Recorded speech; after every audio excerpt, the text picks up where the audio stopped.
Taking the High Road podcast, presented to you by Divorce Buddy and CDC Certified Divorce Coach. Welcome to the show.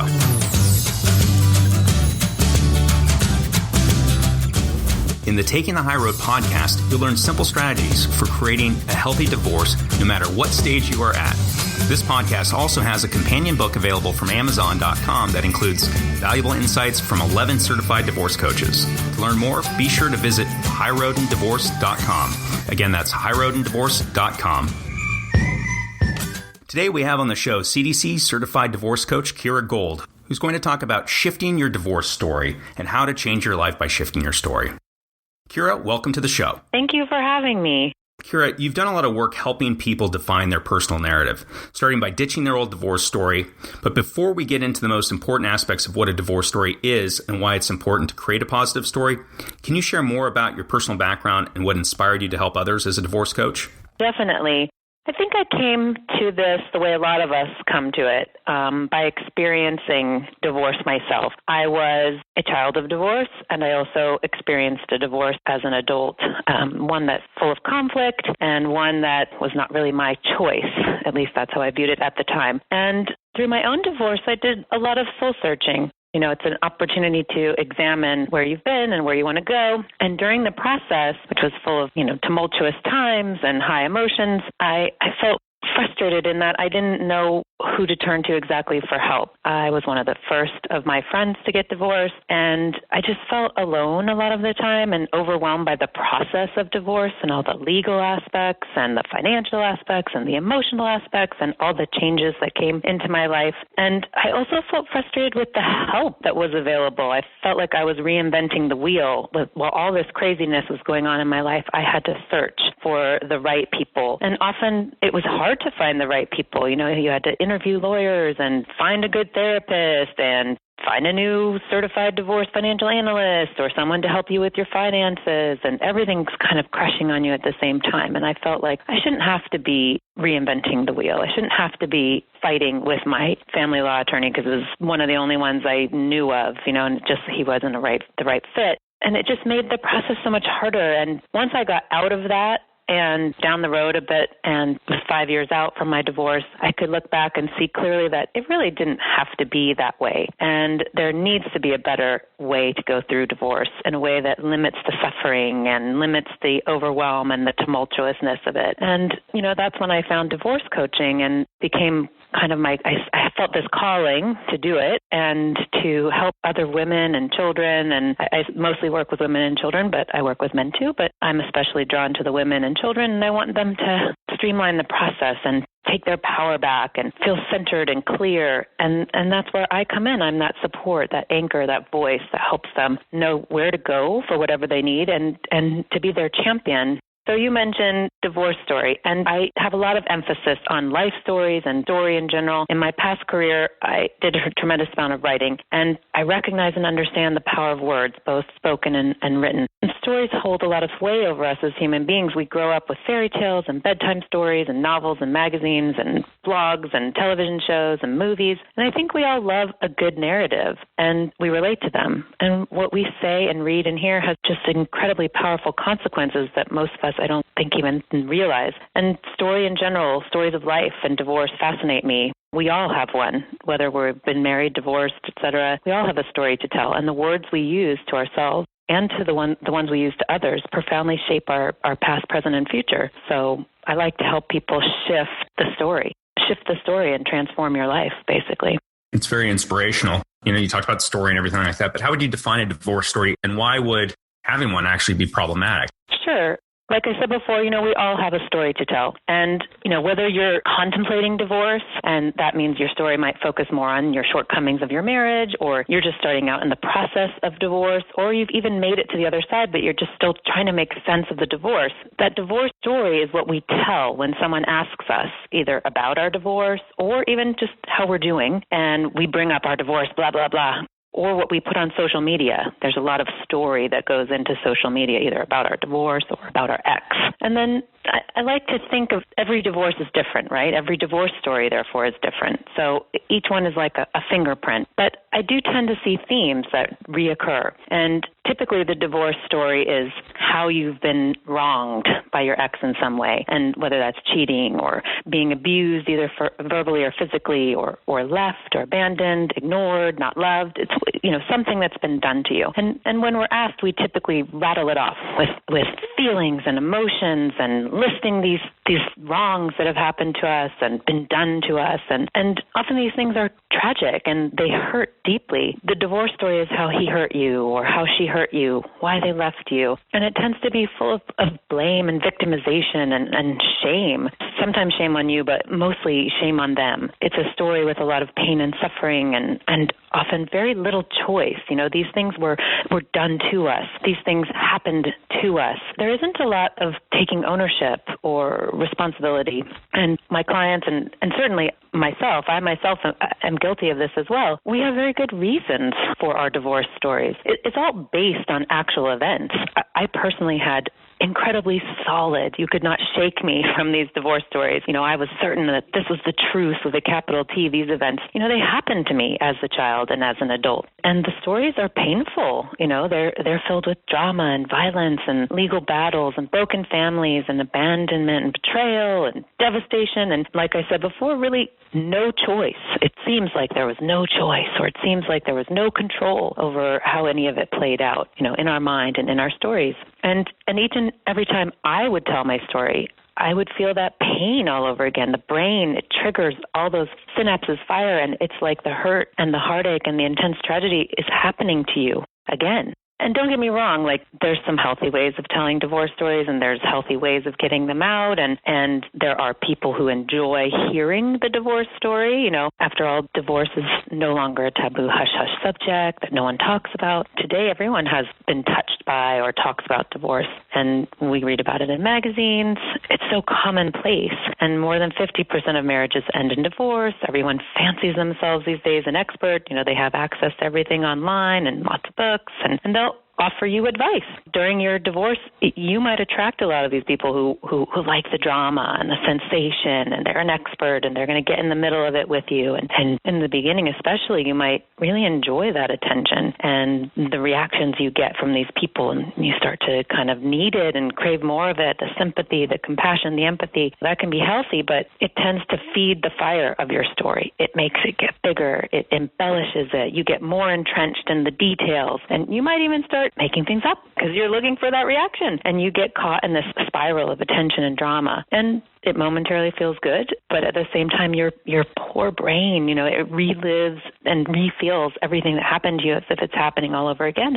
It's not healthy. You end up wearing yourself out. You end up wearing out your friends and your family. They've heard it too much. They can't go on that roller coaster with you all the time. And, you might even find yourself overwhelming perfect strangers. I had a client that told me she just broke down and lost it in the grocery store when the checker basically said, how are you? And she launched right into her story full of emotion and tears while there's 5 people waiting behind her. It can sabotage you. It can take over your life. That's a great point too, in terms of instinctively we like to share all the negative things. We're not going to say, oh, well, basically I did this, I did that, and I caused the breakdown of the relationship. It is a lot about blame and not taking responsibility. And then in the process, we're actually re-traumatizing ourselves by bringing up all of these different negative emotions. Exactly. So what would be an example? How much time do we have? I could tell you my whole story and it would take over the entire podcast. But quick is, my ex cheated on me. He was a terrible father. He ran out on us. He doesn't pay us a cent in child support. He's no good. He's crazy. I don't know how I lived with him for so many years. He stole the best years of my life. I don't deserve what he did to me. Neither do my children. I don't know how we'll ever recover. On and on. You get the idea. This one is brief, but they can go on. Why do people get stuck in their story? What really prevents them from moving on? There are many reasons why we get stuck in our stories. The story basically gives us comfort. It's a familiar place to revisit. And change is really difficult and scary, and it seems safer to just stay with what we know sometimes, even if it's painful. And we feel better momentarily when we vilify that other person who has hurt us. Human beings, and I'm certainly am guilty of this, I love to be right. We love to be right or righteous. It makes us feel better. We believe that our story, especially told from that place of blame or shame on them, what they did wrong, that makes us right. And we fall prey to that idea that we live in a world of scarcity where we need to compete for limited resources, whether that person's attention or love who's listening to our story. We don't want them to feel sympathetic or empathetic to our ex. We need their sympathy and empathy. We're competing for it. And we need to win. This idea of divorce is very us versus them. Plaintiff versus respondent. It has a versus in there even. So it's a battle from the beginning. And so we want to win. And we feel better when we make someone else out to be worse. It's just easier to get sympathy for our cause when we craft a compelling story in which we skillfully play the victim. But I want to remind us, when you relive that story and all the details, you're feeling the pain with each retelling. And I think of it like a wound, like if you keep opening that wound, scratching that wound, you bleed all over again. The wound doesn't heal. It festers. It gets worse. It's gross, and it's normal to tell your story or share what happened to you on some level. There's a healthy amount of talking about your divorce and feeling the feelings and processing them and getting the support that you need and then being able to move on. But when you can't stop telling the story, you can't move on. If you have that continued need to look for the reaction, that's when you know you need help. Because, again, you're going to burn out your friends and families. You're going to make strangers uncomfortable. You're going to alienate coworkers, parents at your children's school. Too much. Of course, there's that temptation to share everything. We live in this social media dominated world, Facebook and everything. I wonder, what role does social media play in this whole divorce story? Definitely, 100%. I want to caution everybody when it comes to social media because it plays such a potentially dangerous role in divorce. Facebook is not an invitation to slam your ex in a public way. It's the first place, basically, that your ex's divorce attorney will go to look for evidence. Assume everything you write on social media will be read by your ex, his or her lawyer, your employer, maybe even your children. My children are online. Your kids could see what you put up. And if you can't imagine your children reading what you wrote, don't write it. Not to mention that your friends, quote unquote, on social media tend to be people you don't really know.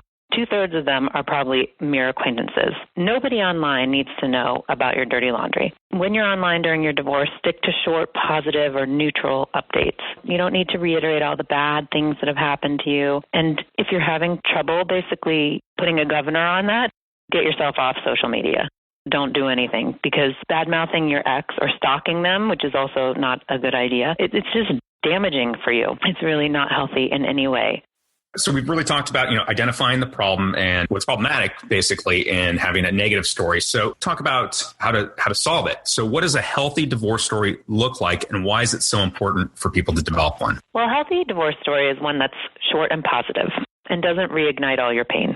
And I don't want you to make something up. I work with my clients to examine the truth of their situation and come up with something that's honest and also healthy. And there are a variety of ways to shift your story from a negative to a positive. And I like to work with each of them, going into their story in a very intensive way. We don't like to spend a lot of time there because, as I mentioned before, it's painful. It reignites everything. So we go in and we pick out the parts of the story that are pertinent and really need looking at, shifting, and reframing. And then we take the upsetting negative and transition it into how it can be a lesson that, once you learn the lesson, can lead to very positive experiences. So we want to explore what you learned from your marriage and from your divorce because those lessons are incredibly expensive. And if you don't learn them, they come at way too high a price. And the lessons, they change you. They open you up to beautiful opportunities that allow you to do something else with your life.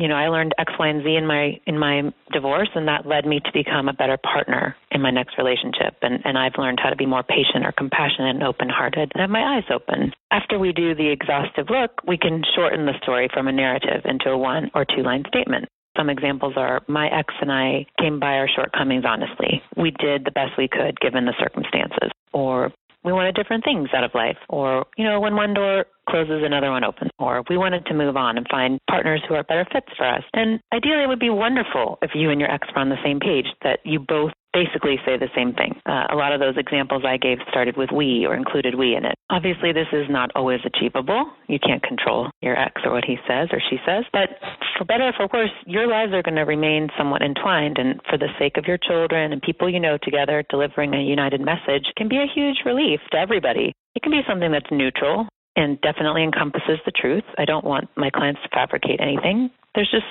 always a way to shift and reframe something into a negative, from a negative into something that's neutral or positive. It's just a matter of getting to that perspective. And I want to mention that it's incredibly imperative to be united front for one audience in particular, and that is your children. If you have children, it is incredibly important. I can't stress this enough, that you tell them a similar story, or even better yet, the same story. If you can put your vitriolic feelings aside and sit them down all together in the same room and communicate with an open heart why you're getting divorced or why your relationship is ending, you need to reassure them together how you're still going to be their mother and father, that even though the family will look different, you'll still be a family. And more importantly, you need to say that you both love them and it's not your children's fault. Having a unified message that you share with your children will help them to not be confused. They're not hearing something different from daddy than they're hearing from mommy, and then being torn and conflicted by that discrepancy. You want to have a united message together as best you can. I recognize this can be really, really difficult, but it's really the best thing for your kid. Is there a process or some way that in developing a story that you recommend?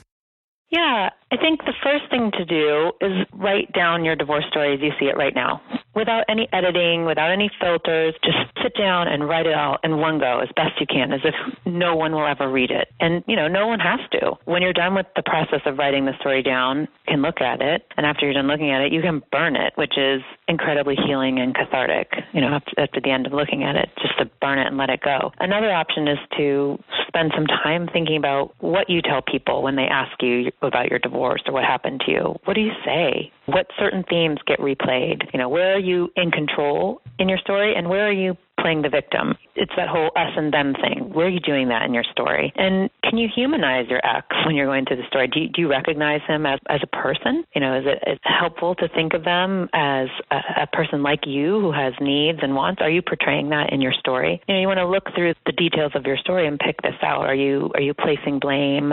Is there a way to then look at it from a different perspective? Is there a way where you can see, oh, actually, I did that. I could take responsibility for that. Or I see my ex, he or she came by that honestly. They had a difficult childhood or difficult upbringing. Where are these things happening in your story that you can take ownership for, or just change the way you tell the story? And just try to remember that, nothing happens in a vacuum. Every relationship is like a dance. It takes two people to be in this relationship. And most importantly, when you're going through this, it's not easy. This is not easy to put your story down on paper or try to shift your perspective. These are big things, and I'm asking you to do. You need to be gentle and kind to yourself and just move at your own pace. When I work with my clients and we take stock of the divorce story, we then go a little bit further. We do a lot of visualization exercises. What do you want your life to look like? How do you want your divorce to look like? Or how do you want your divorce to go, rather? Who do you want to be through this process? How do you want to show up for your children? How do you want your friends to see you? Really, what are your hopes and dreams and beyond? What is your life going to look like? We construct that. And, it's helpful to have support when you do this. As I mentioned, it's really hard. So evaluate your support system. Do you have someone who is in your life already that's open-hearted and patient and loving, who can just be with you and help you examine this story? Because if you're having trouble writing it, it's helpful to go to a close friend and ask, what do I say a lot? How do I repeat myself? Where are the themes in my story? Where do I get stuck? And, if you choose your friend wisely, you want them to be someone who's gentle and kind, but also direct. So they'll answer your questions and hopefully they'll deliver their answer with love, because the goal is to learn the lessons from this. And it's difficult to figure those out on your own sometimes. I like that process, and I can see how it can be very cathartic. Can you share an example of maybe a client that you've worked with who got really bogged down in that negative narrative? They really had like a negative mindset, but really through their work with you and through this process was able to transform their personal narrative into something that was, as you say, positive divorce story?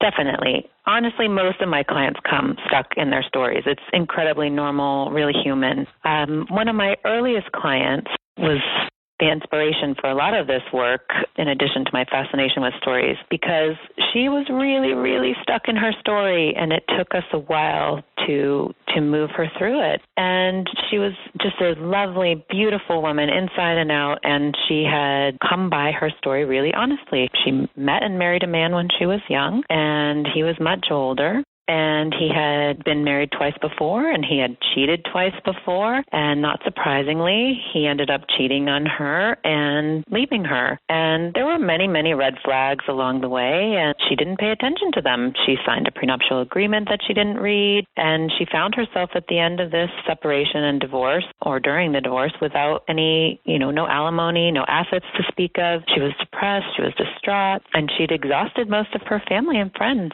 She was a victim in many ways, but she didn't want to be. She wanted to break free of this story that was holding her hostage, and she wanted to free herself from that need to continuously tell people about her ex and what he'd done to her. And so we went into that story. We worked together, and we looked at where she could take responsibility and what she could learn from her actions. And she realized incredible things about herself, that she hadn't paid attention to the flags and the signs. She hadn't thought about the prenuptial agreement or how it would affect her should her relationship end. So we worked together to come up with the positives. What are the positives of being on your own? What are the positives about building your life and your career? And we came up with this really fun project that she labeled the divorce bucket list, where she really listed all the things she was going to do to take care of herself and bring joy back into her life. She wanted to own those parts of the story that were hers so that she wouldn't repeat them in future relationships. So, she came by her divorce story in a very honest way. Those things happened to her. They were traumatic. When he cheated and divorced her, he took everything, and she felt angry, and justifiably so. So how did your client benefit from letting go of her old story and starting anew with a healthy story? I think the most important thing was she learned the incredibly powerful distinction of perspective. And I have a cute short story that basically illustrates the power of perspective. It's kind of a parable, since we're talking about stories. Basically, at the beginning of the last century, a shoe manufacturer was looking to expand its markets, and it sent 2 representatives to Africa to conduct research and report back what each of them found. One representative telegraphed back, "Situation is hopeless. Stop. No one here wears shoes." And the second representative telegraphed back, "Land is endless opportunity. Stop. No one here wears shoes." So I just love that story because no one in Africa wore shoes. So somebody thought it was a dire situation, and the other thought it was a land of opportunity. So, life is all about perspective. Divorce is an amazing opportunity, really. It's hard to get your head around it at first, but it can be your greatest tragedy can turn into your greatest gift. And I think that's what she learned about. We humans tend to vacillate between this idea that under 2 different illusions. Either we are under the illusion of we're in control of everything until something tragic like divorce happens to us, and then life spins out of control, and then we swing the pendulum. I call it the pendulum swing, going from the illusion of being fully in control to the illusion of being completely out of control. I can't control anything. And what we work together with, my client and I and other clients and I, we work to kind of establish a healthy view of life, that it's partly within your control and partly out of control. And, one of my mentors doing my work said life is 10% what happens to you and 90% how you react to it. And your reactions, 90%, are potentially under your control, especially if you learn the skills to respond rather than react. Like, how beautiful and wonderful to be able to control nearly 90% of your life. That gives you an incredible amount of power. You can now create your story, create your life, and your new story can be one of possibility and opportunity, joy, and abundance. Those are great points. And also viewing this as every problem, every challenge has a solution. Here's a solution that also presents an opportunity. We're inclined to really stay attached to that negative story. I guess just generally speaking, how do we benefit from ditching or just letting go of this story? We talked about ditching the story and developing a healthy 1-line divorce or 2-line divorce response. And you don't need to stop there, right? Letting go of that story allows you the freedom to reframe what your divorce means or meant. It puts you into that field of possibility where you can spend time dreaming about and then designing and reinventing your life. The name of my company is Getting Unmarried, and the tagline is Reinventing Happily Ever After. Because divorce is an opportunity for transformation. It is a chance to rewrite your life and give yourself a starring role as the lead actor, the director, the producer, the writer, and even the audience. That may sound slightly narcissistic, but when you spend time getting in touch with who you are at your very best, at your core, and you're able to connect to your heart and your humanity, reinventing your life from this place of deep connection can be incredibly healing and just intensely powerful. Like my clients, you too can stop living in the past. You can construct a life that you love to live. You stop reliving the pain and the heartbreak of your divorce. You get to move to a place of forgiveness, joy, and happiness, and eventually love, like love for yourself, for your family, for your children, and also romantic love if you desire it.